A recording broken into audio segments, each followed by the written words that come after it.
Muchas gracias. Muy bien, entonces, estén bienvenidos al primer conversatorio de Alter Economías. Esta noche me da mucho gusto de saludar a cada uno de ustedes y de darle la gracia a David Caicedo, quien nos va a hablar hoy sobre una cooperativa de café orgánico basado en el concepto indígena del buen vivir, hablando de economía solidaria, transición ecológica y saberes ancestrales. El programa o, digamos, la metodología la que vamos a utilizar es que Tribuna libre ahora para David para que él pueda desarrollar el tema.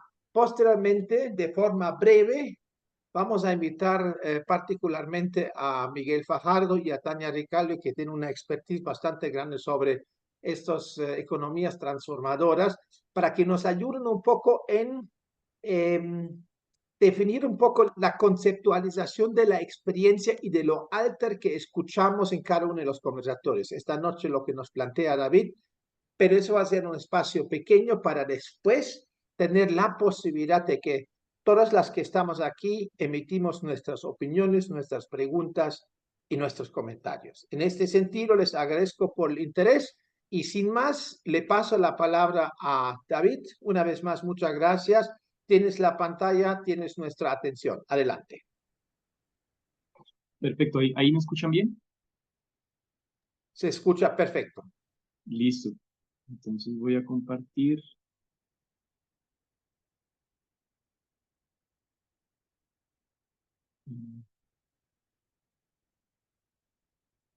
Bueno, primero que todo, pues muchas gracias a Jorge por esta invitación, al grupo de Alter Economías, pues que ha sido una iniciativa que me pareció desde el comienzo pues muy llenadora para poder compartir estos intereses que varios de nosotros tenemos, pues por generar una transformación en todos los sentidos.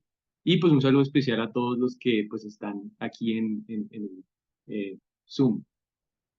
Bueno, pues hoy les voy a hablar sobre una cooperativa que nosotros tenemos, bueno, fundada entre Bogotá, Pasto y recientemente Austria, que le llamamos Tertulia Andina, y es una cooperativa que combina tanto caficultores como traders o comerciantes del café y consumidores e incluso personas que estén relacionadas con la cadena de valor del café, que no necesariamente sean consumidores, como por ejemplo investigadores, académicos o incluso ONGs. Así de rápido, pues, sobre mi perfil, pues yo soy economista y politólogo de la Javeriana, hice una maestría en el mismo tema en la Universidad de Hamburgo, en Alemania, y pues estaba en mi doctorado en ciencia política en la Universidad de Viena, pero me decidí tomar una pausa para venir acá a Colombia desde hace unos 7 meses a trabajar con una ONG que se llama Agroeconur en temas de agroecología, pues porque es parte de una pasión que empecé hace poquito también y con la cual también yo he nutrido pues esta iniciativa y hemos nutrido pues con la cooperativa, como se van a dar cuenta pues más adelante. Entonces, ese es como más o menos el contexto. Y bueno, lo primero de lo que les voy a hablar es, un segundito, es sí, sobre el antecedente que tenemos nosotros como cooperativa. Y es un grupo que le llamamos en su tiempo la Alianza para el Café Justo y el Buen Vivir. Eso inicialmente pues fue una especie, digamos, de alianza informal que conformamos entre academia, caficultores. En ese momento pues mi familia no era caficultora, entonces nosotros estábamos desde la parte de academia y con empresas exportadoras y productoras de café. Entonces, eh, lo interesante fue que, bueno, básicamente recibimos una gran recepción por parte de consumidores en Bogotá para apoyar lo que llamamos nosotros en ese momento un comercio justo y directo para pagar un café que pues en ese momento la verdad no se estaba pagando bien, pues más adelante les voy a hablar sobre ese tema, pero básicamente nosotros conformamos esa alianza entre estas dos universidades, la Javeriana y la San Buenaventura, con profesores y estudiantes, con las cuales realizamos lo que llamamos en ese momento tertulias y conversatorios, pues que es casi similar a lo que estamos haciendo en este momento, para compartir un poco sobre qué significa para nosotros el buen vivir. Más adelante también voy a hablar sobre eso, pero pues en ese momento varios estudiantes también ya habían escuchado sobre el buen vivir como una forma, digamos, de resistencia de pronto a las formas tradicionales de la economía, También se puede ver desde una perspectiva crítica, pero en ese momento era como una especie de cosmovisión esperanzadora, ¿sí? Y con base en eso, así sea un imaginario, y pues criticable de todas formas, pero un imaginario, con eso fue que también dijimos, bueno, lo podemos materializar apoyando el buen vivir tanto de nosotros, consumiendo café de buena calidad, con un consumo responsable, y apoyando a caficultores con un precio mucho mayor que el que se estaba dando pues en el mercado. Entonces, con esto, pues lo que se alcanzó pues, fue efectivamente ayudar a pequeños productores con la comercialización de su café y promoción de un consumo responsable, concientizando sobre, pues, no solamente las necesidades de los agricultores, sino cómo nosotros también podemos aportar y estar inmersos dentro de este sistema de todas formas capitalista en una forma justa. Eh, entonces, brevemente, pues, ¿qué es el buen vivir? Pues digamos que aquí puse, digamos, unas 5 formas de verlo, pero que realmente desde mi perspectiva es un concepto muy plural y por eso incluso algunos hablan de los buenos vivires. Pero inicialmente, pues lo más fácil sería como verlo como un concepto de desarrollo que parte de 3 pilares: la madre naturaleza, la comunidad y el ser humano. Digamos que estos son los autores más representativos que puse, y digamos que hay más sobre todo, pero a mi modo de ver, digamos que estos son los que más han trabajado este concepto de desarrollo, tanto desde la academia como desde el área de las políticas públicas, que han sido Eduardo Gudinas, Alberto Acosta, Johannes Valdmila, Sarah Radcliffe y Walsh. Em, ¿Qué significa? Pues como ver el desarrollo no, ya no como desde la perspectiva economicista ortodoxa de que básicamente necesitamos crecimiento económico, bienes materiales y en un constante, digamos que, una constante relación, digamos, entre ser humano y bienes materiales de tal forma de que se satisfagan necesidades ilimitadas con base en recursos limitados, ¿sí? Eh, y con base en esto, pues se desarrolla un concepto de desarrollo, pero pues entonces ahí es donde entra como la idea de que, bueno, y puede que tengas crecimiento económico e incluso indicadores de desarrollo económico como índice de desarrollo humano y coeficiente Gini, pero ¿qué pasa con la felicidad? ¿Qué pasa con la destrucción ambiental? ¿Qué pasa, digamos, con la falta y la desconexión entre las comunidades y las personas consigo mismas, ¿sí? Por ejemplo, el auge de la depresión en Europa o en el norte global, que llamamos nosotros.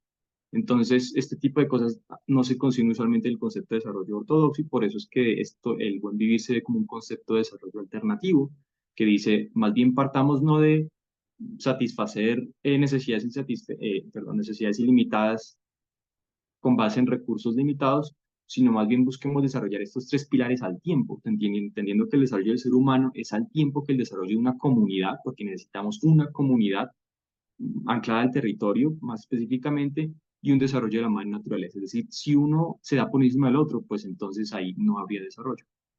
Eh, entonces, por eso también se puede conseguir como una filosofía o una epistemología ancestral, porque viene también de unos conceptos que vienen de filosofías indígenas u ontologías indígenas que llamamos, es decir, una forma de ver la vida y de verse a sí mismo distinta. Es decir, quién soy yo como ser humano ya no se responde, digamos, de pronto desde una perspectiva occidentalista, sino como desde una perspectiva espiritual, ¿sí? Y eso incluso se puede concebir dentro de una perspectiva económica. Entonces, por eso es alternativo, ya que la dimensión espiritual es casi inexistente en las concepciones ortodoxas de la economía. Por eso también se habla de una pluralidad de cosmovisiones, porque en esta medida uno puede concebir esos 3 pilares dependiendo de su propia experiencia y dependiendo de su propia cosmovisión y su propia ontología. Entonces, no habría una sola forma de alcanzar el buen vivir en ese sentido, ¿sí? Y por eso tenemos un marco institucional que de hecho Ecuador y Bolivia lo aplicaron, es decir, el buen vivir entra como una política pública y básicamente un pilar dentro de la Constitución para transferirse una serie de derechos que inicialmente se esperaba que justamente desarrollaran los 3 pilares de una forma armónica y cohabitacional. Sin embargo, han habido muchas críticas respecto a esto, pues ya que se ha evidenciado que, bueno, realmente sobresale a veces un pilar más que el otro, a pesar de que esa era como la idea a nivel constitucional. Digamos que no voy a meter mucho en ese tema porque también es un debate largo y muy interesante, pero pues digamos que es solamente para contextualizar. Y como ya les había mencionado, pues se pueden tomar como un marco de resistencia desde el sur global, es decir, como ya que esta cosmología, cosmovisión viene desde el sur global, desde algo nuestro, se puede ver como una forma de ver que el desarrollo también se puede eh, ver desde los latinoamericanos, porque usualmente vienen, voy a decirlo así, a forma pues como un poco cruda, vienen ONGs muchas veces a decir, vamos a mostrarles a ustedes lo que es el desarrollo y ustedes aquí lo que necesitan es plata e implementarlo de esta forma. Y se han visto muchas experiencias pues, de hace décadas de que muchas personas no necesitan y no quieren plata para el desarrollo. Entonces, nosotros también podríamos aportar incluso en ese sentido y por eso se ve como un marco de resistencia en contra de lo que llaman la colonialidad del pensamiento. Mm, Igual quiero mencionarles sobre las ontologías indígenas porque pues es una base del buen vivir y básicamente estamos hablando de que esto es una posición política, ¿sí? Es decir, estar a favor, digamos, de la recuperación de los conocimientos ancestrales no solamente nos puede servir para recuperar, digamos, nuestra relación con la naturaleza y más adelante, pues, el tema de la agroecología, sino también como una forma de resistencia respecto a, digamos, que los sistemas o las estructuras que, digamos, que históricamente sí han marginado ciertas formas de pensar y de ver la vida. Entonces, bueno, como en definición general, por ejemplo, parte de que el conocimiento indígena, que es ontológico en su definición, es dinámico, acumulativo, diferencial, individual y colectivo, cultural y oralmente expresado. Es decir, de aquí ya hay una pequeña, o bueno, diría, perdón, gran choque con la forma de ver el conocimiento desde una perspectiva occidentalista, ya que muchas veces el conocimiento oral no se considera como conocimiento, o el conocimiento en este caso, cultural o espiritual, en la academia occidentalista, porque no decir que toda la academia es occidentalista, pero en la academia occidentalista, el conocimiento que viene, por ejemplo, desde lo espiritual, por ejemplo, no se considera conocimiento científico. Entonces ahí ya hay una forma de marginalización. Y si se adquiere como este enfoque en ontología indígena, sí se puede argumentar que es efectivamente conocimiento científico pues posiblemente incluido dentro de la academia occidental también. Estos son otros cuatro autores que mencioné, por ejemplo, cómo ellos trabajan este tema, analizando, por ejemplo, las tribus amazónicas, diciendo pues cómo es un conocimiento que tiene origen espiritual. Otros hablan, por ejemplo, un enfoque decolonial para enfrentar un concepto en inglés que no supe cómo traducir, que básicamente es como decir el colonialismo de tierras, ¿sí? Eh, el despojo de tierras que han sufrido las comunidades indígenas históricamente, pues es un tema que todavía no se ha resuelto y dicen si por lo menos tratamos de rescatar los conocimientos ancestrales desde nuestro ser, desde nuestra ontología, podría ser un espacio de resistencia. Por ejemplo, otros autores han analizado el buen vivir como un enfoque emancipatorio, pero se han visto justamente como en una decepción, ya que en Bolivia esta autora, ella Ranta, es una profesora finlandesa, descubrió que pues la verdad se quedó un poco más en el discurso que en la práctica estatal, es decir, las prácticas estatales no realmente involucran una armonía entre los tres pilares, por ejemplo. Eh, Ahora sí, pues vamos entonces con este contexto, digamos, del buen vivir, ahora pues el problema del café. Eh, Ahora voy a relacionar los dos después. Qué pena que no les hice como una introducción de respecto a mí, al orden de la presentación, pero básicamente es lo que voy a hacer. Ya ese es el contexto, digamos, epistemológico, ontológico de nuestro proyecto, y ahora este es como el contexto ya más económico del por qué. Entonces aquí puse unas cifras, qué pena que hay mucho texto, pero pues básicamente es para mostrarles que del mercado del café, más o menos que, bueno, hay muchos debates sobre esto, pero digamos en 2002, que es la cifra más de pronto coherente que encontré, se habla de que hay un mercado de 500.000 millones de dólares, de las cuales solamente, digamos que un 70% básicamente del mercado ha sido como acaparado por unas cuantas empresas, es decir, existe una especie de oligopolio, ¿sí? Y podemos ver que bueno, del mercado global, básicamente del café que se produce, 80% son pequeños productores. Es decir, estamos hablando de personas que desde el punto de vista económico no tienen una capacidad de negociación alta.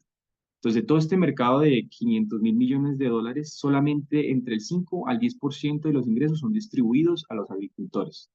Y estos agricultores, estamos hablando que el 80% son pequeños, es decir, todavía no sabemos cómo esta ganancia se distribuye, que no he encontrado cifras, la verdad, fácilmente explicables, pero esto no significa que el 10% se vaya a los pequeños caficultores, estamos hablando de una pieza muchísimo menor que se va a los caficultores, ¿sí? Mm, Listo, entonces, con base en este problema, pues sí han habido muchos esfuerzos, digamos, de abordarlo, como decir, bueno, ¿cómo aumentamos la ganancia de los caficultores?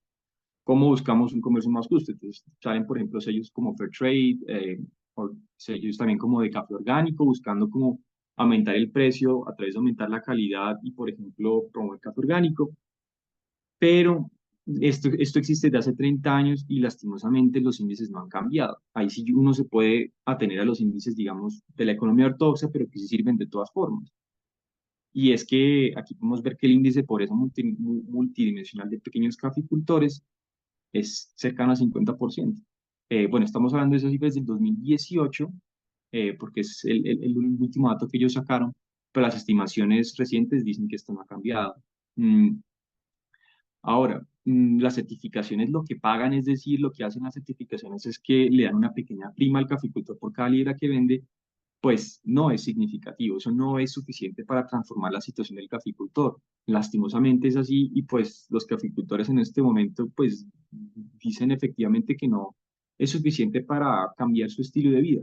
Ellos manifiestan, por un lado, que el café no les alcanza para vivir, es decir, ellos tienen que vivir de otros cultivos o de otras cosas, jornaleros u otras cosas, pero tras el hecho, digamos que dicen, listo, prefiero al menos tener una prima de 1.000 pesos a 2.000 pesos por libra, claro, tenerla o no tenerla es mejor, pero a su vez esto no me va a sacar de la pobreza. Ellos también tienen conciencia sobre esto y lo manifiestan. Entonces ahí hay otro problema, la solución entonces no ha sido suficiente o qué ha pasado, ¿sí? Por eso es que nosotros dijimos, bueno, a ver, podemos de pronto hacer lo mismo, buscar un sello, como crear un sello o buscar trabajar con estas certificaciones, pero dijimos, bueno, ¿y qué pasa si más bien nos metemos de lleno, ahí sí como en el marco de la economía solidaria, eh, con el sistema, pero usándolo a favor nuestro? ¿Qué significa? Pues una cooperativa en donde los caficultores sean accionistas, es decir, vamos a vender ya el precio directamente nosotros, poniéndolo nosotros, es decir, al extranjero, porque la idea es exportar nuestro café, lo que pues, ya llevamos haciendo, pero distribuyendo las ganancias no entre solo pues como el exportador típico o el comerciante, sino entre los que son dueños, que en este momento ya la idea y pues se ha materializado afortunadamente con el paso del tiempo, es que sean los mismos caficultores, ¿sí? Y esto sí no hemos visto que hay ejemplos, o sea, materializados. Lastimosamente hemos buscado en Nariño, que es donde estamos nuestros, se me olvidó mencionar eso, disculpen, nuestros caficultores están en Nariño, en su mayoría, y en Huila, y no hemos encontrado alguna iniciativa que diga, oiga, queremos enseñarles a los caficultores qué significa ser accionista y cómo redistribuir las ganancias. Pese a que nosotros vemos que esto pues parece que ser como una de las soluciones que sí podría decir, listo, al campesino se lo puede sacar de la pobreza y él quiere salir de la pobreza sin necesidad de, perdón que lo voy a decir de una forma coloquial, tener que estar pidiendo migajas, porque así lo hemos sentido y así lo sienten ellos, ¿sí? Entonces, no, más bien, ¿por qué no en vez de buscar darle migajas, por qué no que más bien él sea el centro justamente del sistema? Porque en el capitalismo el emprendedor o el accionista es justamente el centro del sistema o el que más acapara las ganancias. Entonces, esa es como la propuesta que hemos tratado de hacer y dijimos, pues también incluyamos a los consumidores, que los consumidores también puedan ser accionistas, ¿sí? Y respecto a esa experiencia, también tuvimos una acogida muy positiva en Austria y en Alemania, que es donde estábamos exportando y nos dio mucha, pues, esperanza.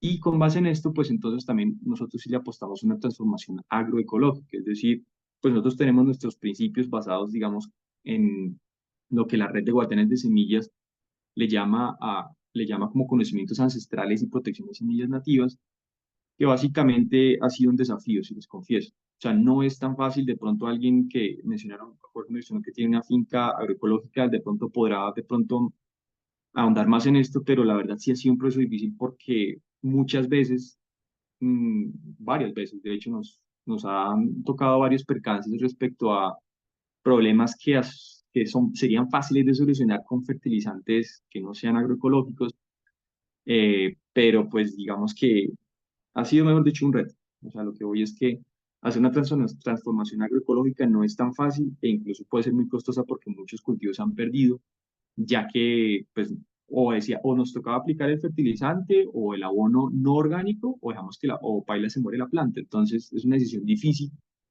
que también me gustaría como que de pronto ustedes también contaran sus experiencias. Bueno, ahora sí, entonces, con base en estas dos cosas, ¿qué significa pues el buen vivir en la práctica para nosotros? Protección entonces de la madre naturaleza, como ya les mencionaba, tratamos de hacer prácticas orgánicas, es decir, utilizamos, pues ya ahí si yo no tengo tanto conocimiento, yo ahí me fijo del conocimiento de mis socios y de mis aliados, pues que son los caficultores también que han hecho esto desde hace muchos más años que nosotros, en usar ciertos fertilizantes que son totalmente orgánicos y también abonos que eh, ayudan a que pues la plantica del café pues no solo sobreviva, sino que dé una producción ideal. ¿Sí? Conservación de la biodiversidad también hemos adoptado una regla, pero pues no es regla obligatoria, pero sí es como un principio y es lograr que del 30 al 40% ojalá de todas las fincas sea reserva, es decir, que sea terreno que no se pueda mover. Ahora, esto es problemático inicialmente porque pues si el campesino, digamos que en promedio en Nariño es 0,8 hectáreas por persona que tiene el campesino, pues si a duras penas le alcanza con lo que tiene como base si tuviera menos ya que le toca dejar 40% en reserva. Entonces, sí, no se trata de decirle ya tiene que dejar 40% de su finca en reserva, sino que ojalá de pronto, si nosotros logramos que tenga un precio de verdad 10 o 15 veces más de lo que le estaban pagando, con eso pues no tenga necesidad de cultivar 0,5 hectáreas, sino 0,2 y con eso le alcance. Y entonces ahí ya es más viable siempre y cuando se también complemente la parte económica. Entonces hay muchos desafíos ahí en conjunto.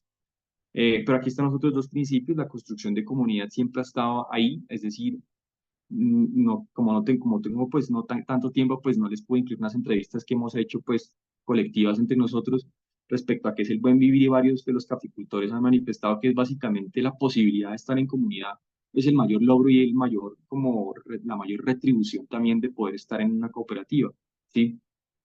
Afortunadamente, pues ha sido un proceso muy bonito, digamos, en comunidad, porque yo sé que puede ser difícil trabajar en grupo y pueden haber también intereses que merman, pues digamos que el entusiasmo, pero afortunadamente digamos que hemos tenido mucha suerte respecto a esto.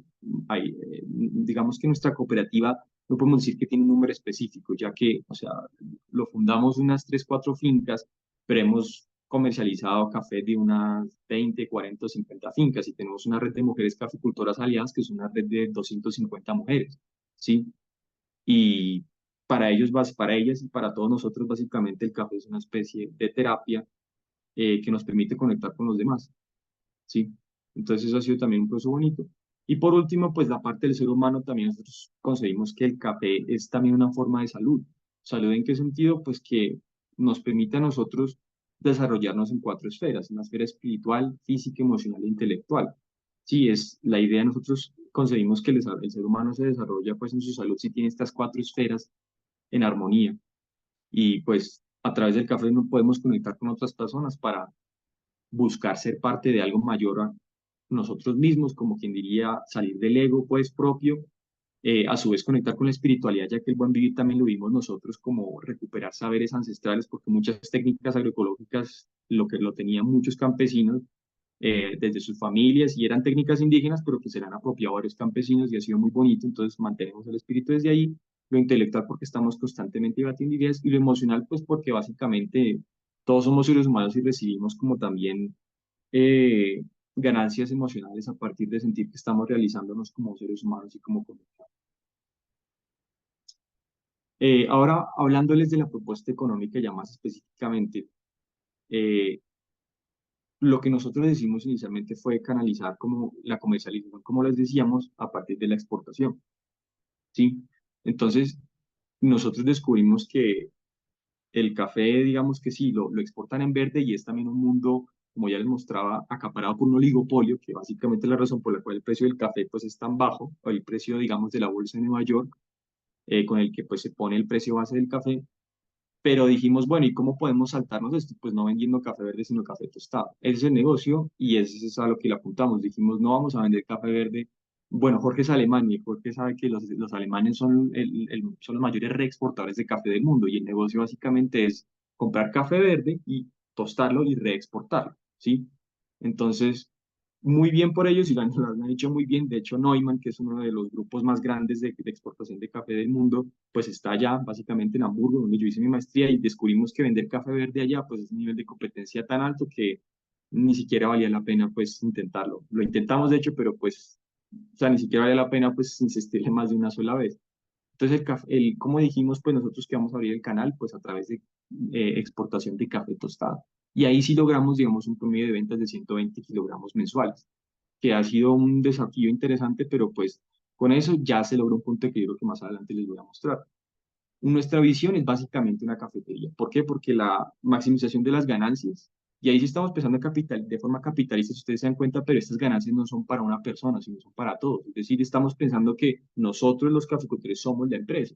Ergo, pues ahí sí tiene razón que por ahora se ve un poco rara de pronto la conexión entre esto y el buen vivir, pero más adelante les vamos a explicar. Todavía el buen vivir no significa que vamos a vivir como ermitaños básicamente y pues eh, vivir del aire. O sea, sí tenemos que comer y sí digamos que somos conscientes de que nos gustaría tener plática para desarrollar nuestras cosas y nuestras iniciativas de forma colectiva. Es decir, estamos hablando ya de un nosotros y ya no de un yo. Y por eso sí dijimos, pues ahí sí apostémosle a maximización de ganancias, ¿sí? Entonces, la cafetería que tenemos prevista para ojalá un 2025 en Viena y otras opciones sería una maximización de todo esto que hemos hecho pues durante los últimos 2 años, que es exportar café tostado a Austria y a Hamburgo. Eh, por ejemplo, como para que ustedes vean, digamos, de pronto el análisis que nosotros hacemos, digamos, a grosso modo, por ejemplo, ¿por qué Austria? Porque en Austria el 92% de la población consume café y además tiene consumidores muy jóvenes, a los cuales nosotros pues tenemos facilidad para llegarles, ya que usualmente y de acuerdo a varios estudios de mercado, a los jóvenes austriacos y en general a los jóvenes europeos les importa mucho que tengan un impacto a través del consumo. Entonces, cuando ven una iniciativa de una cooperativa de caficultores, donde genuinamente el caficultor es el accionista, inmediatamente hay una conexión ahí. Percibimos también una amplia red de cafeterías pues, a las cuales nosotros pues, hemos podido acceder y pues, nos falta obviamente poder llegarles a todas, pero digamos que hay un mercado también muy grande y que está en constante crecimiento. Por ejemplo, por eso les decía que nuestro mercado objetivo pues, también llegarle a las personas jóvenes, no solo jóvenes, pero sí es nuestro target. Eso lo aprendimos, digamos, de modelos de emprendimiento que son ortodoxos, pero nos han servido y tienen usualmente motivaciones ideológicas o políticas. En Viena, pues muchos estudiantes, digamos que se podría llamar que son de izquierda y cuando les presentan estas iniciativas, les llama y les gusta contribuir y por eso es que nos sale la idea de, oiga, incluyámoslos como accionistas también. Y efectivamente varios han manifestado y están básicamente ahorita como accionistas pequeños, pero de todas formas es algo y es un avance pues que nos ha parecido algo muy bonito. También buscamos conectar con académicos, ONGs que también estén en esta dinámica y hasta ahora ha sido un ejercicio, inicialmente fue difícil, pero por alguna razón logramos sentar un nicho ahí, que fue algo positivo. Eh, para un poco contarles, digamos, de cómo llegamos, hicimos un proyecto inicial, el proyecto piloto en Hamburgo, que fue por el cual nosotros descubrimos que era un mercado muy difícil como verde, y digamos, después de ese proyecto piloto y de a poquitos, exportando a distintas partes de Alemania, logramos llegar a que en 2023, pues más o menos descubrimos que sí se podía vender café tostado directamente y pues teniendo todos los requisitos de importación y exportación. Nos tocó fundar una empresa de importación en Hamburgo y también obtener un número de registro de importación en Viena. Es un poco complejo, digamos que la dinámica de importación y exportación, pero no es complicada y no es imposible, porque muchas personas dicen, oye, ¿y usted cómo hace para exportar? Pues nos tocó sí empaparnos del tema, pero realmente si se siguen las instrucciones que ahí sí pone la federación, se puede lograr y digamos que no debería ser un impedimento para que las personas se asusten con exportar, ¿sí? Esa ha sido nuestra experiencia, obviamente personal. Es posible que otras personas digan que han tenido pereques y digamos que problemas, pero digamos que hasta ahora nosotros no los hemos tenido como tal, al menos desde aquí. Por ejemplo, para mostrarles un poco de la competencia y, digamos, el nivel del mercado que en estos momentos está dando en Europa con el café de especialidad. El café de especialidad es café de altísima calidad, al cual nosotros le apuntamos en todas las fincas, medido por una puntuación que le atribuye un catador. Y se mide de 0 a 100 y si es más de 85 se considera café de exportación. Este café, pues, es el que se exporta no en su totalidad, pero en su mayoría a pues, tiendas que llaman o cafeterías que llaman café de especialidad. Nomás por mostrarles aquí, esto es en Viena, una libra de café, por ejemplo, en esta cafetería se vende a 60 euros de café tostado. Eh, es de una variedad que se llama Geisha, que es de muy alta calidad y se produce en pequeñas cantidades. Y otra cafetería vende esta variedad que sí es una variedad que se produce en grandes cantidades llamada Castillo y es de calidad media, pero a pesar de ser calidad media, se vendía a 100 euros por libra. Ese es más o menos el nivel de mercado que se está recibiendo. Pues, o sea, al que estamos accediendo. Sin embargo, como les digo, no es fácil llegar a esto y no ha sido fácil. Y pues, digamos que, como si no fuera, digamos que un esquema cooperativo por el que estamos accediendo, en donde pues digamos que eh, es una meta, digamos que llegar a un 40% de ganancias distribuidas para los campesinos directamente. eh, digamos que lograrlo ha sido difícil, o sea, pues no les voy a mentir, pero a lo que voy es que, digamos, si no fuera una cooperativa el que estuviera vendiendo este café, más o menos el cálculo es que estos 100 euros le esté quedando al campesino 1,5 a 2 euros, más o menos, casi estamos hablando de 1% que le queda de ganancias al caficultor por exportar café de alta calidad, ¿sí? Cambiar esto, digamos, lo vemos como una posibilidad solamente si el caficultor es accionista, desde nuestro punto de vista. Aquí les iba a presentar también una comparación, por ejemplo, nuestros precios son los de la izquierda, por ejemplo, cuánto nosotros vendemos un café. Digamos que pues de la cooperativa me autorizaron a presentar esto, ya que pues la idea no se trata como de competir y mantener estas vainas con misterio, porque pues si entre todos nos podemos apoyar y si hay alguien más que esté metido en el negocio y sabe esto, es mejor que lo sepa a que no, ¿sí? Por ejemplo, entonces nosotros vendemos, este es el café de nuestra finca pues familiar que se llama, bueno, Sariwaira, 25 euros por libra. Este es otro café, digamos, de una finca de nuestros aliados, pues, de accionistas aliados, que se vende, por ejemplo, 35. Y esta otra sí tiene un hecha que lo vende a 60 euros. Entonces estamos compitiendo con el mercado extranjero, pero ahí sí estamos hablando de unas ganancias, como les decía, de un 40% distribuido para nosotros.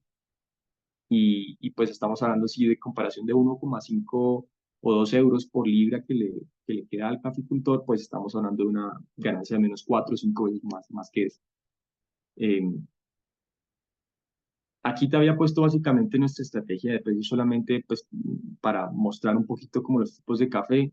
Hay dos formas. Uno puede básicamente poner el precio, digamos, de acuerdo a los costos, digamos, base que uno tiene y luego como base en los costos base, pues entonces uno pone la ganancia. A ustedes les puedo regalar esto fácilmente porque les digo que es necesario que todos sepan más o menos.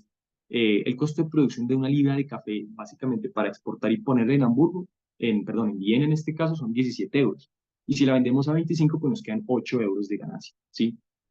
Hay otra forma también que no es por medio de los costos y metiendo una ganancia, sino por valor, poner el precio por parte del valor. Es decir, realmente, listo, no sabemos incluso cuánto nos cueste poner una libra de geisha, porque es muy variable realmente los precios de un geisha, pero sabemos que lo vamos a vender a 60 euros. Y con base en los 60 euros ya se hacen los cálculos al final de la exportación y decimos, ya sabemos cuánto nos queda de ganancia. ¿Sí? Es como una forma solamente pues de presentarlo, pero es como, sí. Aquí les podemos presentar, por ejemplo, cómo ha sido pues nuestra previsión de ventas. Es decir, aquí, si ven, ya están las ventas, digamos, de marzo, pero hay también una proyección a los que vienen, por ejemplo, de agosto, septiembre, octubre, noviembre, diciembre. Llegar a esto fue una cosa bastante difícil, pues ha sido bastante difícil. Y si se dan cuenta, pues tampoco estamos hablando de cifras grandísimas, o sea, estamos hablando que las ventas, por ejemplo, del mes de mayo han sido, bueno, 3.670 euros, ¿sí? O sea, no estamos hablando de cosas como, pucha, con esto nos vamos a volver ricos, pero digamos que son ganancias que nosotros sí estamos redistribuyendo como un colectivo con los accionistas. Y pues bueno, obviamente pues la idea es seguir creciendo, o sea, como más o menos total de ventas anuales estamos hablando de unos 100.000 euros, de unos 400 millones, que pues en Colombia no se considera una empresa grande esto, bueno, una empresa cooperativa, pero pues digamos que pensamos que por lo menos es algo que sí nos permite empezar a realizar una diferencia desde el punto de vista económico. Eh, Hay un concepto que se llama en economía los ingresos operativos netos y ese es el más importante para saber, digamos, que cómo realmente es la ganancia que se está teniendo. Y como pueden ver, siempre incluso uno puede estar en negativo al comienzo de esta gráfica, en el sentido de que siempre al comienzo cuando nosotros iniciamos la exportación en Viena, que fue a comienzos de año, los gastos superan los beneficios. Y digamos que aquí ustedes pueden ver que pues solo fueron 2 meses de gastos, pero no estamos hablando de un proceso ya que venía de un año y medio. Es decir, normalmente, y como en cualquier negocio, que en este momento nos fue bien, digamos que los 2 primeros años no fueron de ganancias, ¿sí? Es decir, se requirió una especie de inversión de capital de parte de no solo de los socios, sino ahí también recibimos aportes y donaciones para mantenerlo. ¿Sí? Llegar a esto no fue fácil, pero pues, como les digo, digamos que pueden también haber altibajos, digamos acá en este caso, porque es cuando se exporta un bache grande, que se tiene previsto para acá, y pues digamos que se cae la ganancia en cierta medida. Entonces, para mostrarles que también manejar un negocio solidario tampoco es que sea un reto muy fácil, pues que le estamos haciendo, pero pues es como, digamos, nuestro reto que obviamente asumimos con gratitud, ¿no? Les iba a mostrar acá una pequeña proyección que nosotros teníamos para si logramos abrir la cafetería en 2025. Como pueden ver, digamos, con este concepto de ganancias operativas netas en inglés, qué pena que está en Net Operating Income, se baja la ganancia, pero miren cómo se crece. Sí, es como una inversión que funciona así. Eh, Obviamente estamos siendo, algunos dicen hiperoptimistas, pero usualmente nos ha ido bien como con las proyecciones que hemos hecho, ¿sí? Ahí sí ya podríamos pasar, digamos, a un nivel de ganancias de unos 130.000 euros. ¿Sí? Como yo decía, las ventas que teníamos, por ejemplo, previstas son de 100.000 euros, pero eso no es la ganancia, ¿sí? Aquí estamos hablando de un nivel de ganancias de 130.000 euros al mes. Si abrimos una cafetería, ¿sí? Al extranjero con una inversión nuevamente que requeriría, estamos calculando unos 80.000 euros, pues ya eso es una situación transformadora. Un 40% de esto sí nos permitiría hacer proyectos colectivos que se me olvidó mencionarles que ya hemos implementado. Con Ecominda Las AS ya se han construido viviendas, se ha construido, bueno, una infraestructura para un colegio adicional y se ha abierto un fondo de microcrédito para caficultores. La idea es ampliar esto, básicamente, y que se siga realizando como una inversión colectiva, ¿sí? No más para que, pues, digamos, ustedes vean esto de forma rápida, pues es como un organigrama que nosotros tenemos ahí. O sea, como las decisiones las toma una asamblea principal, pero a esta asamblea se reportan dos gerentes o directores. Un gerente está en terreno, pues manejando, digamos que la producción. Los Q-graders son como los catadores que están dando la puntuación de calidad al café y están manejando también los empleados de temporada, de acuerdo a la producción y la exportación de café. El otro gerente sí está manejando como la parte ya más comercial y de exportación. Para esto se requieren como tres cosas: un desarrollador de sitios web, soporte electrónico, community manager y representantes de ventas. Es más o menos como la estructura que tenemos nosotros. Eh, Obviamente el accionista, pues, o sea, el desarrollador de sitios web puede ser también accionista. Y si es accionista, pues entonces está en la asamblea de propietarios. Es decir, nosotros somos la decisión de pues, una acción, un voto. Es decir, y no tenemos, perdón, o sea, como no, pues, las acciones no se pueden distribuir, digamos que en mayoría. O sea, una persona sencillamente tiene una acción y listo. Sencillamente, de acuerdo a su nivel de inversión, pues recibe su retribución, pero siempre va a tener un voto. Y por el hecho de que una persona tenga más acciones, no significa que tenga más votos. Es decir, una persona, un voto. Igualmente, pues lo que jugamos nosotros es al consenso, ¿sí? Siempre nos ha ido muy bien con esto y no hemos tenido que tomar decisiones por mayorías, sino siempre por consenso. Eso ha sido algo bonito también que nos ha tocado. Nomás aquí para que vean de pronto, por ejemplo, nuestro plan de inversiones, o sea, como a los caficultores ustedes se preguntan, ¿y cómo hacemos para que un caficultor sea accionista? Pues digamos que la inversión que nosotros a la que llegamos es de inversión de 1.000 euros, la cual la paga en café, ¿sí? Ahora, esto viene también dado después de una relación comercial ya previa, es decir, usualmente un caficultor no va a decir, bueno, chévere la cooperativa Tertulia Andina, les voy a dar 1.000 euros si ni los conozco. Pues no funciona así, lastimosamente. Entonces dicen, bueno, no sé, yo tengo mi café, me lo puede vender y si se lo vendemos, vamos construyendo relación de confianza. Y con esa relación de confianza ya el caficultor diciendo, oye, sí, mi café se está vendiendo. Y con base en eso algún día que nos ha pasado va a decir, listo, yo le meto los 1.000 euros en café. ¿Sí? A los consumidores sí les pedimos 2.000 euros, que es bastante, pero estudiantes están en capacidad incluso de invertir esto, imagínense. O sea, sí es posible lograr esta cifra, que es bastante, pero digamos que con esto sí también logramos generar como un balance. Y los inversores ángel, que es por ejemplo acá les pongo esta cifra, no hemos logrado todavía uno, pero estamos apuntándole a eso. Con esto pues se podrían construir unas 3 cafeterías, o no construir, perdón, como lanzar 3 cafeterías, que eso es a lo que le estamos apuntando. La tasa de rendimiento del capital anual a la que hemos llegado hasta ahora, pero que no es con la inversión que haga alguien ahora, o sea, va a ser menos, pero pues la inversión que nosotros hemos ya tenido hasta ahora ha retornado finalmente a un 20%, es decir, eso es como lo que estamos logrando hasta ahora. Aquí nomás para mencionarles, pues los mismos fundadores, pues está nuestra finca o nuestra finca familiar, que es Sariguaira, está Milagros Andinos, que está constituido como una empresa, y están estos dos, que de hecho son Uno es un comprador, comerciante Prospera, que es un comprador alemán, y el otro es una plataforma de comercio electrónico, por el cual también nosotros hemos llegado a compradores en Austria y en Alemania y en otras partes de Europa. Ellos invirtieron también y nos han apoyado bastante justamente para lanzar adelante. Cuando les dije que tenían muchas pérdidas, pues la verdad ellos nos ayudaban como a sobrellevar estas pérdidas, digamos. Eh, no más para mostrarles, bueno, lo puse ahí también como por mostrar, por ejemplo, cómo se distribuye esta inversión. Digamos, nosotros queremos mantener nuestro centro de distribución y este es el costo normal de mantener un centro de distribución en Europa, 23.000 euros. Y si pueden darse cuenta, es bastante alto, ¿sí? Y el de una cafetería, bueno, esos son de las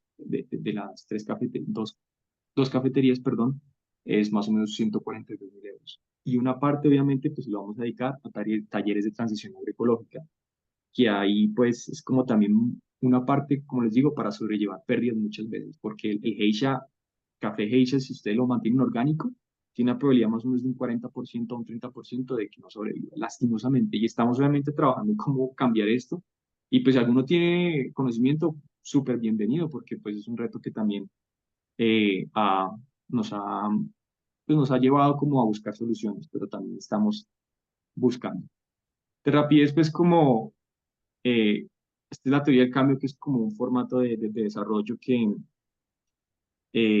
se trabaja en las ONGs o en la academia, que pues es interesante un poco como para ver, bueno, ¿y nosotros qué problema estamos solucionando con esto? ¿Realmente la solución soluciona un problema, valga la redundancia? Y pues, no sé si se puede ver bien, hay mucho texto y disculpen ahí pues como el formato, pero pues aquí les pongo por qué la iniciativa económica hace parte del buen vivir, por qué le estamos metiendo tanto y por qué le metemos importancia, si bien no más importancia que los otros pilares, le metemos la importancia suficiente como para entender que si esto no funciona, si no es un negocio que sea rentable para nuestra cooperativa, pues entonces lastimosamente nos estamos quedando cortos, ¿sí? Y todo esto está relacionado con la parte económica, con falta de medios de subsistencia, falta de canales de comercialización y a su vez, pues ya son cosas como falta de confianza entre los caficultores y falta de apoyo económico, socioeconómico y ambiental, porque la mayoría, digamos, de caficultores en Nariño no tenían o no tienen hasta ahora todavía, pues, como una producción agroecológica, ¿sí? Pero no creemos que esto se deba a muchos creen que es por ignorancia, pero no es, ellos saben, sino sencillamente, pues, es que como les digo, representa es un costo y el costo pues puede más como, digamos, el modo de vida que pues de supervivencia que básicamente apostarle a algo que pueda repercutir en la calidad de vida. Entonces, ¿qué necesitamos pues para esto? Pues capital semilla, contribución laboral de los miembros, hemos diseñado un plan colaborativo y una red interinstitucional con aliados. Y pues, ¿qué actividad realizamos? Un canal de ventas del que ya les hablé, un modelo de negocio constante. Sí estamos realizando talleres, aunque realmente no son quincenales, sino mensuales, y las asambleas bisemanales. Ahí están bisemanales de la cooperativa para ver cómo va. ¿Qué indicadores usamos? Pues indicadores económicos, pérdidas como PIG, esos son flujo de caja, balances generales. También social, hemos trazado nuestro propio indicador de pobreza multidimensional e índices de felicidad. Como ambiental, esto fue un aporte de ingenieros industriales y ecólogos que nos sugirieron incluir estos y ellos son los que nos ayudan a medirlo, como reservas de carbono y digamos que una especie de certificación orgánica propia, que eso está todavía en taller, pero la idea es llegar a eso también. eh, y como un indicador organizacional, es decir, qué nivel de compromiso hemos tenido y qué nivel de, digamos, de esfuerzo le estamos metiendo a esto. ¿Qué hemos logrado? Pues una distribución, un centro de distribución ya pues en Viena, que es como nuestra base, un fondo fiduciario mutuo del que ya les hablé, para, digamos, este es el fondo de microcrédito. Reservas, digamos, esto es unas reservas de semillas nativas que hemos hecho con la red de guardianes de semillas y pues la creación de nuestra cooperativa pues con personalidad jurídica, que no ha sido fácil. Eh, mm, hemos garantizado pues liquidez intermedia, reducido la vulnerabilidad económica. Hemos creado alianzas con organizaciones, más que todo empresas y ONGs extranjeras comprometidas con esto y reducido la vulnerabilidad climática. Como yo con estas cifras, sí, pues hemos demostrado que con las reservas primero se mitiga digamos, el impacto climático, pero a su vez con la parte económica se puede, por ejemplo, mitigar, digamos, los efectos del niño y de la niña que causan la pérdida de cosechas, muchas veces lastimosamente. Eh, Eso es básicamente como, pues, los resultados. Esos son 3 riesgos de rapidez que les puedo colocar, pues, para que más o menos vean como cosas que pueden suceder, como nos incumplen con las ventas, un bloque que haga que no nos favorezca. Eh, por ejemplo, que nos digan, bueno, falta incluir, por ejemplo, un enfoque de género, mujeres también como que lideren, a ver si es una red de caficultores la que está aliada, pues tienen que ellos tener una voz y voto también representativo y eso es importante tenerlo.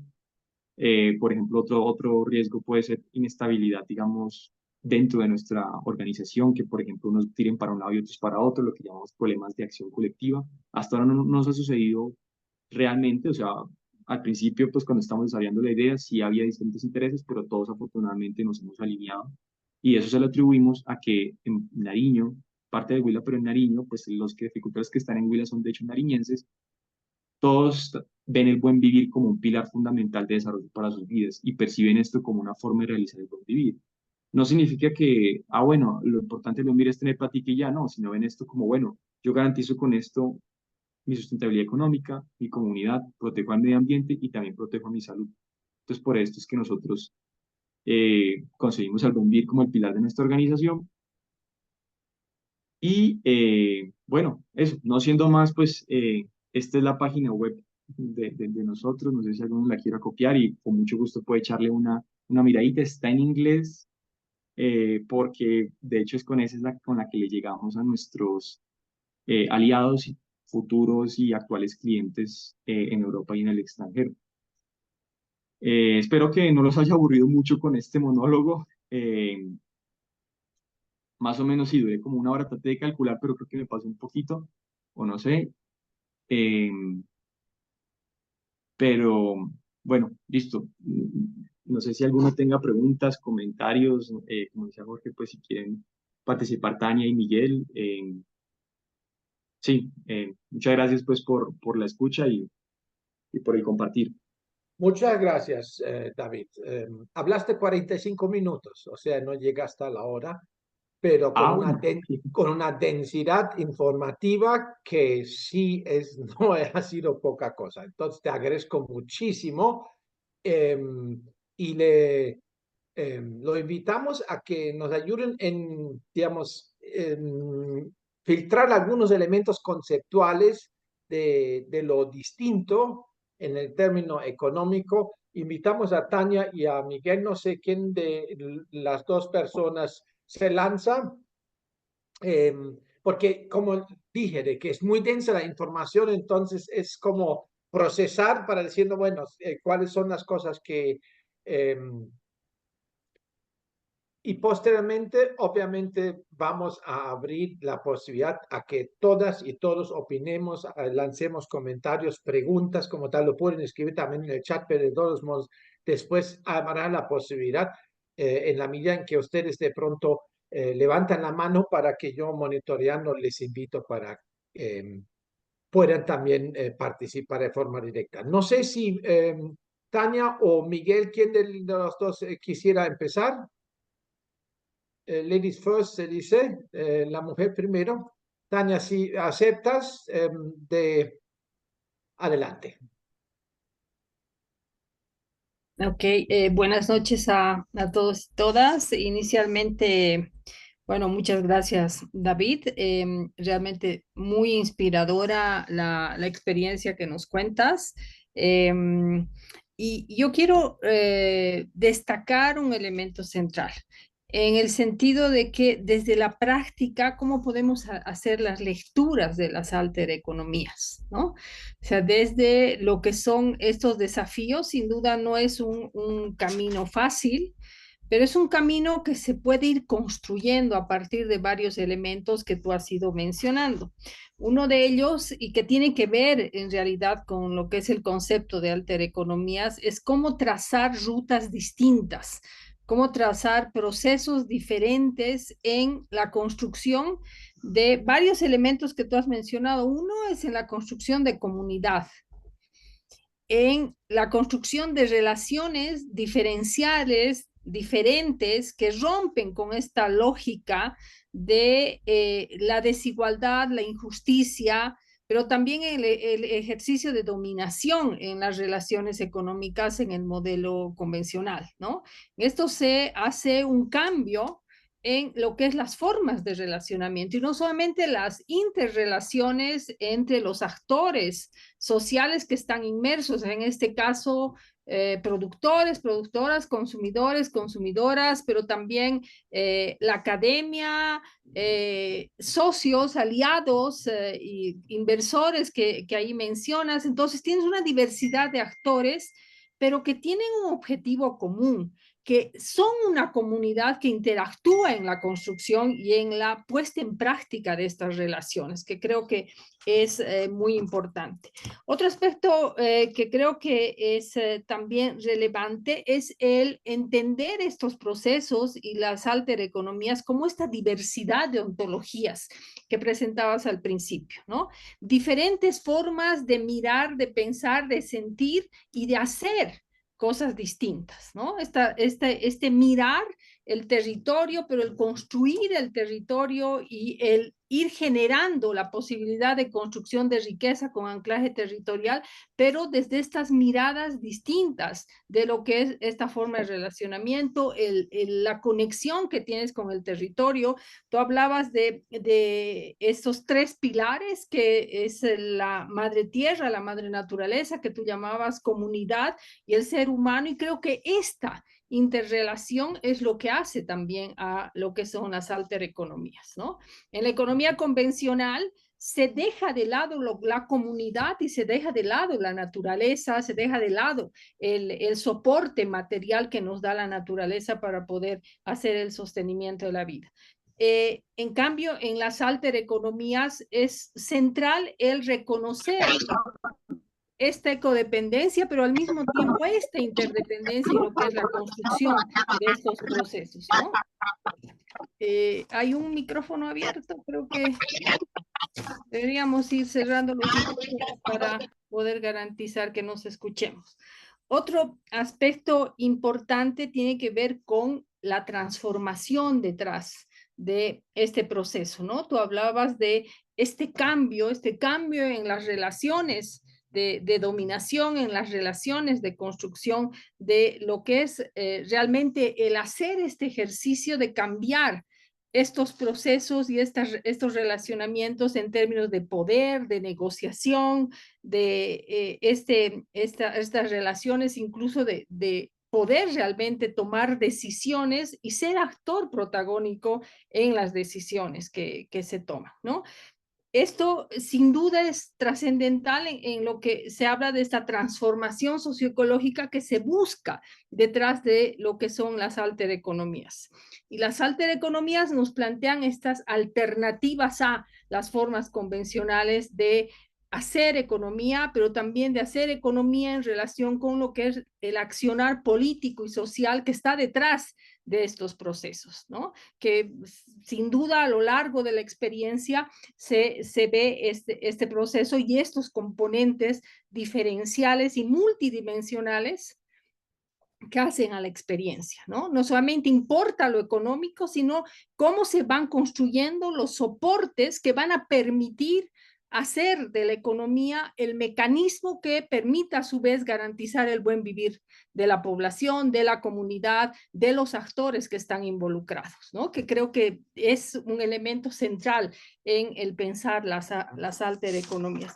Y otro aspecto, no me voy a prolongar más, pero sí quiero destacar dos elementos más. Uno, que esta experiencia nos muestra que pese a esta dificultad, especialmente en el tema de el entrar a mercados de exportación, porque estamos ahí en un escenario donde realmente se hace salvaje esta lógica de la competencia, el poder, el ejercicio de este poder en las tomas de decisiones, pero pese a este proceso, a estas dificultades y esta complejidad, desde lo comunitario, desde las bases que se van construyendo en la comunidad, es posible generar esta viabilidad económica.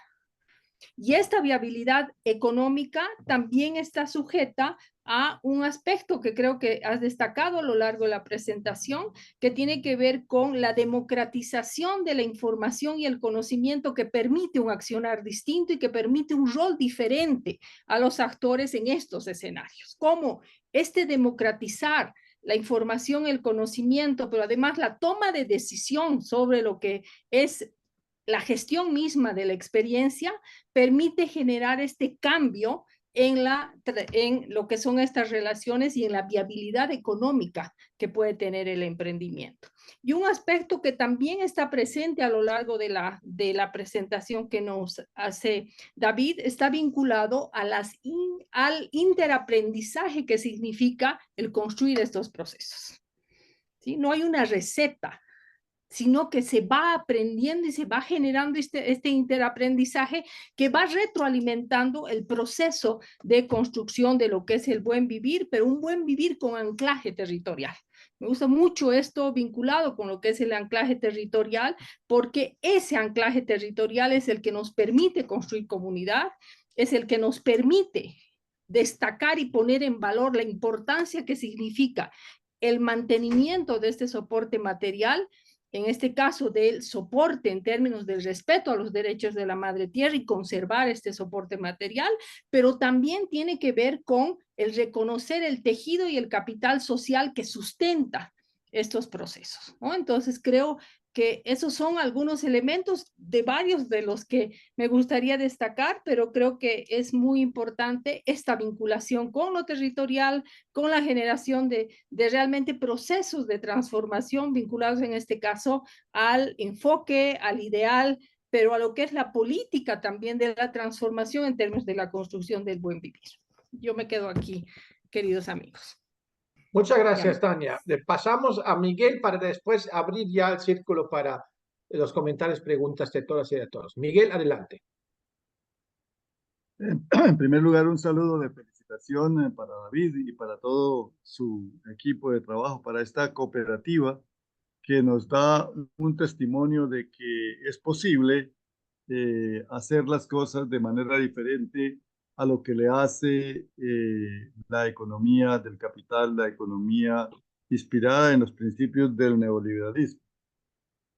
En segundo lugar, un saludo también para todas las personas que están aquí esta noche presentes en este conversatorio, que ojalá pues también con sus reflexiones y sus aportes lo enriquezcan.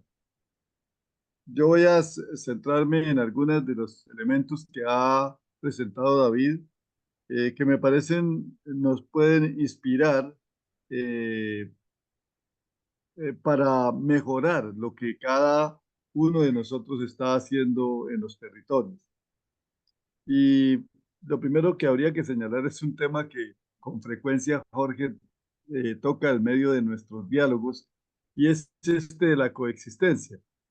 Está esta cooperativa coexistiendo en un mundo agresivo, por así decirlo, en un mundo complicado, pero está construyendo en ese mundo un espacio, un nicho especial, una forma de ser, de actuar, como señala Tania, de manera diferente, pero teniendo en cuenta, desde luego, todos los elementos que tienen que ver con la economía. Me parece muy interesante las fuentes de inspiración.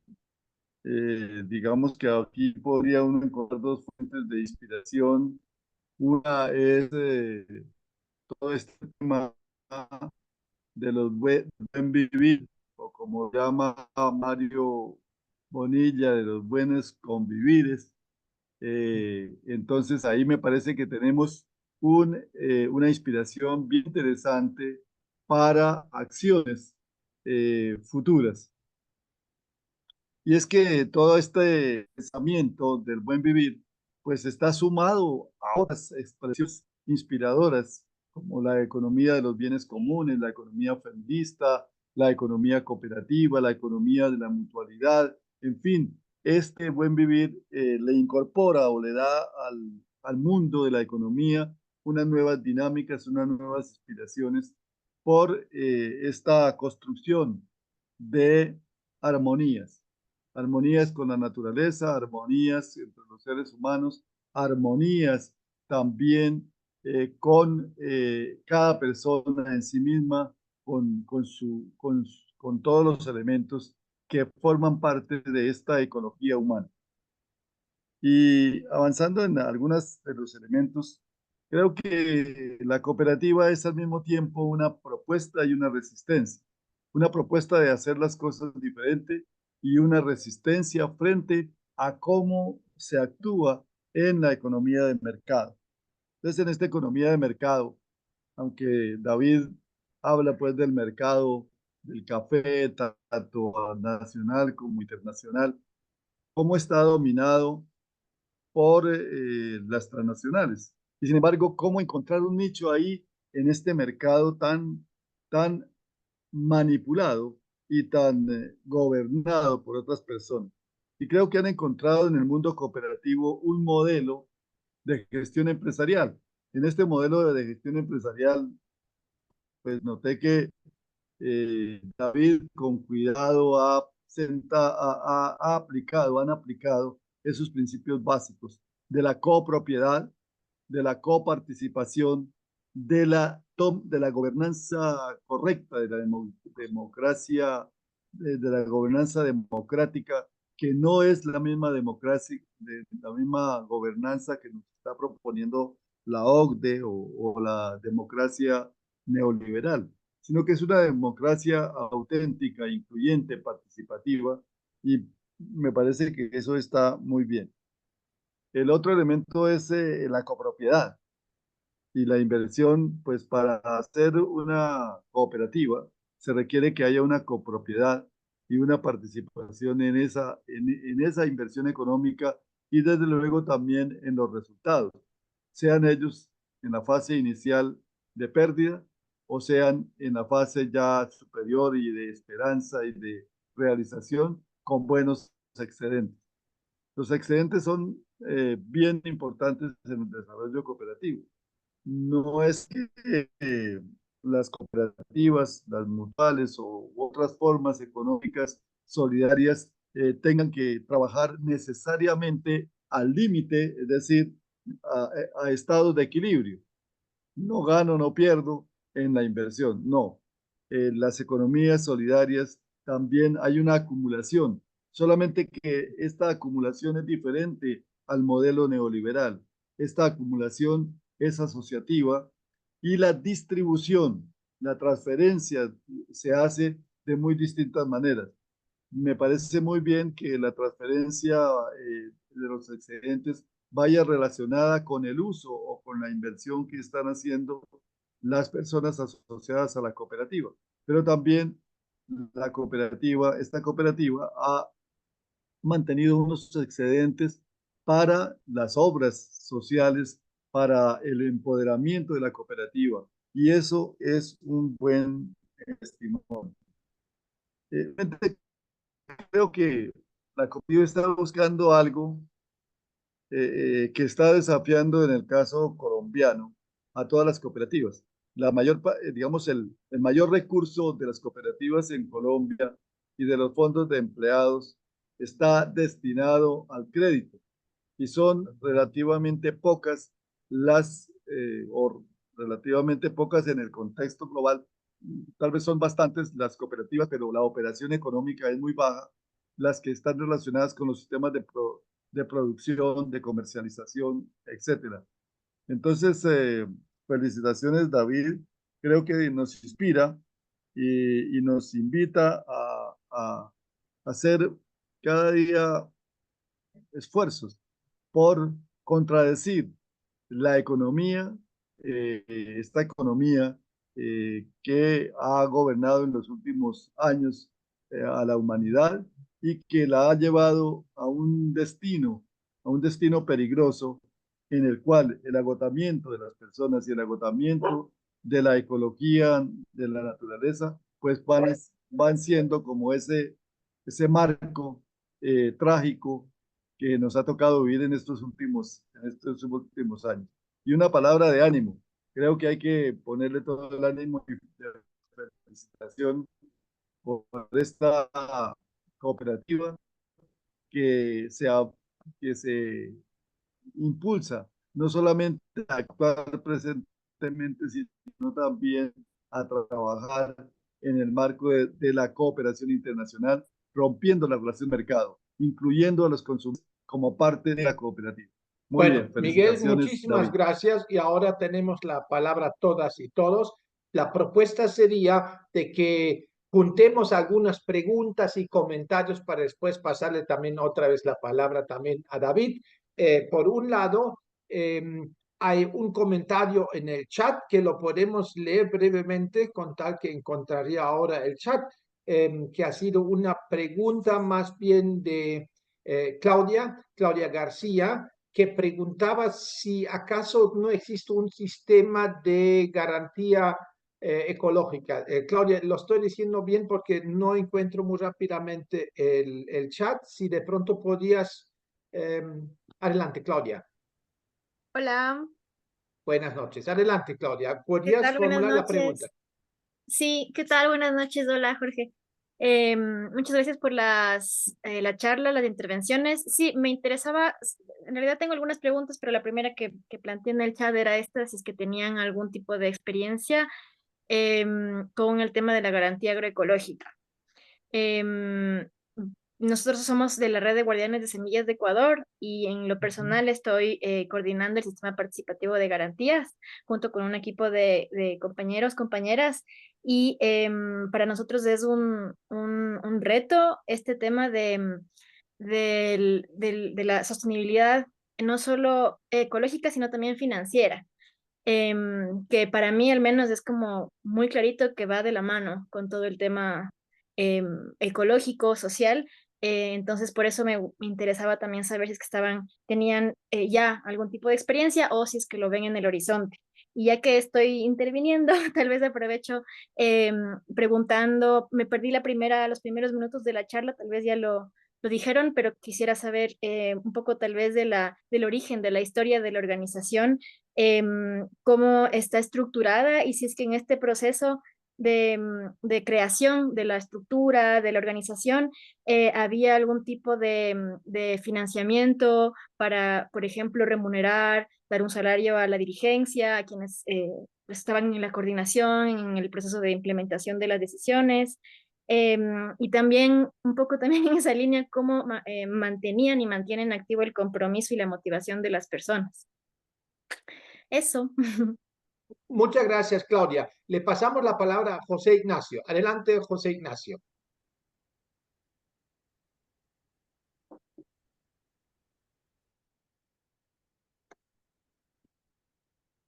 José Ignacio, tú levantaste la mano.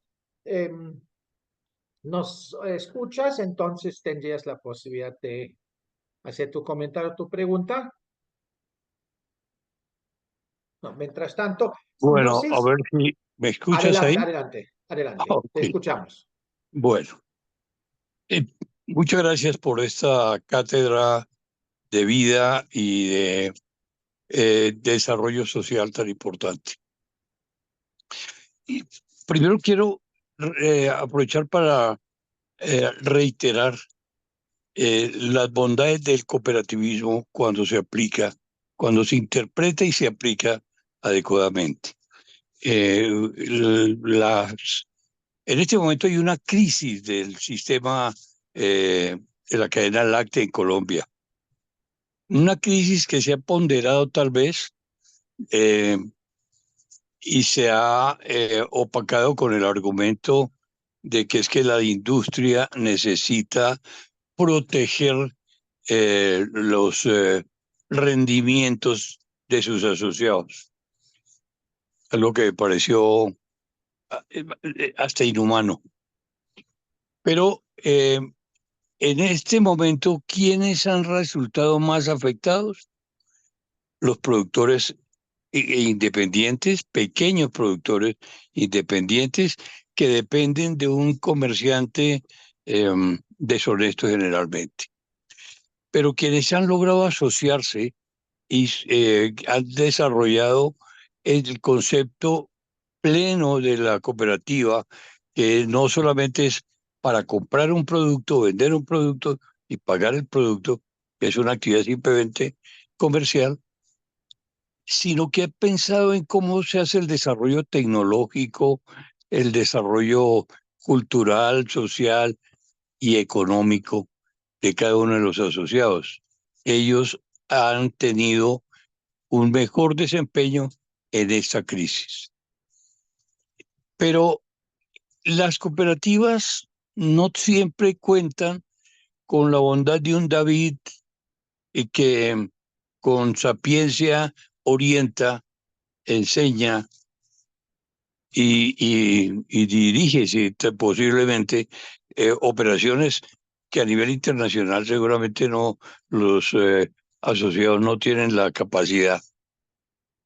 Mi pregunta es entonces, ¿cómo lograr esa formación que realmente permita sostener el nivel de desarrollo de las cooperativas?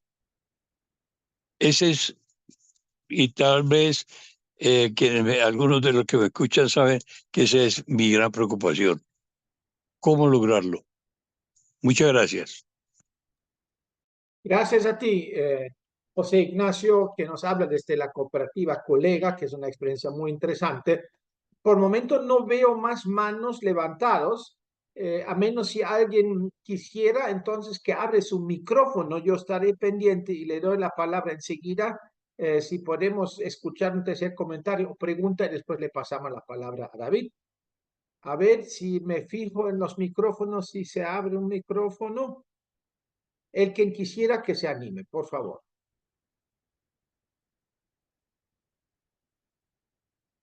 No, por momento, entonces invitamos, David, preguntas no faltan. A ver si nos puedes colaborar con tus lecturas sobre los asuntos que se ha planteado. Ok, no, pues muchas gracias a los que intervinieron. Todas fueron preguntas y comentarios muy a lo vez muy interesantes.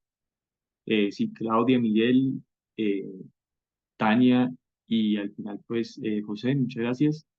Bueno, más o menos retomando entonces como lo que hablaron, por ejemplo, Tania y Miguel, pues muy agradecido también por la recapitulación que ustedes logran hacer tal vez en medio de mi desorden mental, porque tal vez como que son muchas cosas que yo tengo ahí, pues mi fuerte sí es la parte económica y digamos que también por ese lado descuido y digamos que doy como por sentado muchas cosas que de pronto ustedes sí lograron rescatar, digamos, y además como que sintetizar de una forma en la que efectivamente era donde yo iba y por eso pues gracias. Efectivamente, Tania alcanzó a mencionar, por ejemplo, la conexión territorial, que efectivamente es una base muy importante para nosotros, no solo desde el buen vivir, sino en general como la razón por la cual nosotros realmente estamos metidos en esto, y pues no solamente yo, sino en general como que nosotros decimos, este también es una especie de propósito, digamos que colectivo, propósito mayor, y ese sí, pues digamos que podríamos volverlo académico y teórico diciendo pues que hace parte de una ancestralidad indígena y una epistemología y ontología indígena, pues que tiene totalmente su bagaje académico, pero realmente es más que todo como algo muy práctico, es decir, cuando pues yo voy a la finca y bueno, esto se lo doy a mi papá porque mi papá fue el que me inculcó esto, y la reserva que tenemos allá, pues tenemos la fortuna de tener un ojo de agua y cuando bajamos allá, siempre ahí entramos en un estado meditativo y hasta sanador, que de hecho decimos, imagínense si nosotros perdemos esto, perdemos no solamente, digamos, y la posibilidad de meditar y estar ahí, sino perdemos una parte de nosotros, perdemos una parte de quiénes somos y eso como que todas las personas con las que hemos trabajado tienen eso muy metido básicamente en el sistema. O sea, eso es como que algo muy, eh, como se diría, intrínseco para todos nosotros. Entonces esa conexión es muy importante y esa es realmente una de las razones por las cuales nosotros nos podemos conectar. Incluso respondiendo a la última pregunta que hizo José, José sobre cómo, por ejemplo, cómo lograr, digamos que mantener ese nivel, digamos, de desarrollo, nosotros lo hacemos partiendo de la conexión territorial y desde ahí a la conexión de comunidad, es decir, porque nosotros somos un territorio, somos también una comunidad. Ahora, ustedes pueden decir comunidad, pero digamos, también atada al territorio a pesar de que estén en lugares distintos, sí, en tanto nos conecta entonces este imaginario que nosotros desde nuestra perspectiva, eh, digamos que colectiva, pero a su vez como es una perspectiva, el buen vivir, ¿sí? Para nosotros el buen vivir es el café. Entonces, en las palabras de uno de nuestros caficultores, que es Antonio Gualguán, que se ganó el premio a 2010 a la tasa más alta que se ha logrado hasta ahora en este país y que nadie más ha podido superar, curiosamente, él dice, para mí el café es terapia. Para mí cuando yo ando por las matas de café, siento básicamente que se me olvidan los problemas y ese nivel de conexión es para nosotros un buen vivir. Que si ustedes se dan cuenta, detrás de esta afirmación están los tres. Está la conexión al territorio, está el desarrollo de la persona y está el desarrollo de la comunidad porque él dice, a través de esto yo me conecto con nosotros. Entonces, digamos que nosotros no hablamos mucho sobre esto a nivel teórico, pero como que todos lo sentimos así. Entonces, por eso hablamos incluso de una antología, porque es sencillamente quienes somos. Yo soy bogotano, pero mi sangre es pastusa y gracias a eso, pues le debo yo, pues gracias a Dios, como la posibilidad de haberme metido en esto como que ya desde el comienzo. Eso. También, bueno, una pregunta que hizo Claudia también de cómo mantener ese compromiso. Ya hizo varias preguntas, pero una de las preguntas también muy relevantes es cómo mantener ese compromiso con la cooperativa. Para nosotros ahí sí yo que no puedo darme crédito porque básicamente la mentalidad ya estaba ahí. Es decir, una mentalidad que yo creo que se encuentra en unas partes de Nariño y no pues en otras partes del país seguro sí, pero una forma tan, digamos que ¿cómo se dice? Que básicamente uno le pregunta a un nariñense qué es buen vivir y te responde de una vez algo, ¿sí? En Bogotá las personas les preguntan qué es buen vivir y después no sé, ¿qué es eso, sí? Entonces es algo que nos conecta desde el imaginario y eso ha sido un compromiso que todos hemos asumido como si yo estoy bien, o sea, perdón, si la comunidad está bien, entonces yo también estoy bien. Y ese nivel de compromiso ha sido de pronto algo que viene, la verdad, yo diría en serio desde algo cultural e histórico, ¿sí? De Nariño. Yo sé que somos vecinos con Ecuador y yo la verdad no sé, de hecho también, bueno, hablando otra pregunta que hizo Claudia sobre la red, que ella pertenece a la red de guardianes de semillas, no sabía y pues qué buena cosa tener aquí a otros aliados, que nosotros nos ha apoyado Alba Portillo, que ella es como la coordinadora de la red de guardianes en Colombia. Y eso también va a la primera pregunta que vos, Claudia, hiciste, y es, si nosotros tenemos un sistema de garantías agroecológicas, en este momento, lastimosamente, no tenemos algo así como estructurado. O sea, si esto ha sido aprender con las uñas, Albita pues es la que básicamente nos está colaborando, bueno, qué es el tema de manejo de suelos, qué es el tema de manejo de los residuos, qué es el tema de manejo, pues digamos, de conservación de la biodiversidad y del ecosistema. Realizamos un plan, digamos, de conservación agroecológica con un ingeniero industrial en nuestra finca particularmente, pero digamos que así un sistema general de la cooperativa todavía no tenemos y a eso le estamos apuntando. De hecho, pues si a futuro ustedes, digamos en Ecuador, también podrían darnos como guías, estamos más que abiertos. Eso sí, con el paréntesis que ya les había comentado, que sí ha sido también un reto por el café orgánico que se llama, digamos, que no cultivar café con fertilizantes ni químicos, digamos, en grosso modo, no ha sido fácil porque cuando llega, digamos, estas variabilidades climáticas de lluvia, sol, si el café lastimosamente no tiene efectivamente, digamos, ciertas propiedades que, bueno, todavía no estamos viendo a ver cómo lo solucionamos, se muere. Y hemos visto casos en fincas en donde básicamente está a punto de morirse el café si no se le echa un abono que no es orgánico. O sea, dice, por este cambio básicamente vamos a perder la cosecha. Y si no le echamos este abono ya, se pierde la cosecha. Entonces decimos, pucha, es una decisión difícil y pues a veces sí se ha visto esos casos. Entonces es un aprendizaje y obviamente nosotros estamos siempre abiertos a aprender de todas las personas que de pronto ya hayan pasado por esto y nos digan, no, mire, es que les faltó esto, ustedes esto lo pueden evitar como de pronto midiendo el nitrógeno o el carbono de estas formas. Entonces, eso para responder a esa pregunta. Eh, También me gustó mucho que resaltó Miguel efectivamente el modelo de copropiedad, que es un concepto que nadie ha mencionado, pero que efectivamente Miguel y, bueno, también lo entendieron muy bien y creo que pues ahí sí ustedes tienen más conocimiento que yo, que es muy bueno porque pues yo tal vez lo tengo es más práctico que digamos que me falta también digamos un poco de más de ese bagaje teórico respecto a qué significa también la democratización digamos dentro de un modelo económico alternativo y creo que ese aporte de Miguel también digamos de resaltar esa democratización fue muy bueno y lo agradezco también por eso. Eh, David, Una última pregunta, perdón, que había hecho Claudia era sobre, bueno, cómo fue, digamos, que la historia, sí la había mencionado al comienzo de la presentación un poquito, que vino de lo que llamamos la Alianza para el Café Justo y el Buen Vivir, que fue una alianza que comenzó en Bogotá con universidades y también cafecultores de Nariño, comercializando café. Y de así poquito a poco es fue que empezamos a darnos cuenta de cuando los meollos del asunto, de la básicamente acaparación del mercado de unos pocos, tanto a nivel nacional como internacional, hasta que pues decidimos exportar, empezar a exportar en 2021. Ese fue más o menos como la historia económica que yo tengo. El buen vivir sí estaba ahí desde antes porque era un concepto que inició desde la parte académica, como un modelo de resistencia, diciendo es que sí podemos también generar desarrollo acá desde nuestro propio saber. Y dijimos, oiga, apropiémonos de esto también como una bandera y en Nariño de la conciencia que esa ya era una bandera que conecta a las personas. Entonces, por eso digamos que hicieron las cosas de pronto de forma providencial y realmente es un liderazgo colectivo. Pues aprecio también el concepto que dijo José, pues de pronto tener a alguien ahí, pero realmente esto ha sido un liderazgo colectivo, o sea, con mi familia, con, por ejemplo, menciona a Guillermo Torres, que él es otro caficultor que ha tenido mucha experiencia, ya 20 años lleva y él ha también apoyado mucho el liderazgo. Entonces, esto siempre ojalá y se mantenga así, es un liderazgo colectivo, que es difícil de lograr, pero se puede. Y en eso, que si había salarios al comienzo, no, no había salarios, o sea, tocó básicamente financiarlo uno pues como con el corazón. Las empresas alemanas, es que les digo, sí nos daban salario a algunas personas y semanas más o menos que no era la cooperativa, sino era por un trabajo que estábamos haciendo, como combinando era una importadora de café de Alemania que nos pagaba a algunos para ayudarles a conseguir café y dijimos, bueno, esto por lo menos lo podemos usar para menos sustentar, digamos, una parte de nuestro trabajo que estamos haciendo acá. Así lo hicimos, pero si te soy sincero, Claudia, y también a todos los demás, no había como tal un salario y pues eso fue difícil y ha sido difícil también, ¿no? Entonces, sí, ¿cómo lo financiamos? Básicamente, sí, el pináculo, digamos, de todo negocio son las ventas. O sea, es ventas, ventas y ventas. Y como ustedes pudieron ver, la diferencia entre exportación, pues, o sea, vender café en el extranjero y vender café acá es abismal. O sea, es abismal. Y pues obviamente por eso es que sabemos, como sabemos lo difícil que ha sido, pues estamos dispuestos también a generar alianzas, a aportar. Si ustedes también desde el Ecuador quieren como, bueno, compartir experiencias, ayudarles, los contactos nuestros realmente son los de ustedes también.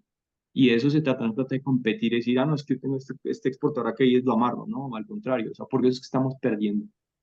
Y por eso es que también los costos y los precios, la idea es que todos los conozcamos, especialmente nosotros los productores, para que pues revertamos este sistema que pues todos ya sabemos que tiene muchos componentes de injusticia. Eso es. Muchas gracias, ya, David. ya, José, Ignacio, tú tienes abierto el micrófono, seguro que te queda algo, te pica la lengua. Cuente. sí, habiendo tantos modelos de asociatividad, David, ¿por qué encontraste en el cooperativismo la respuesta?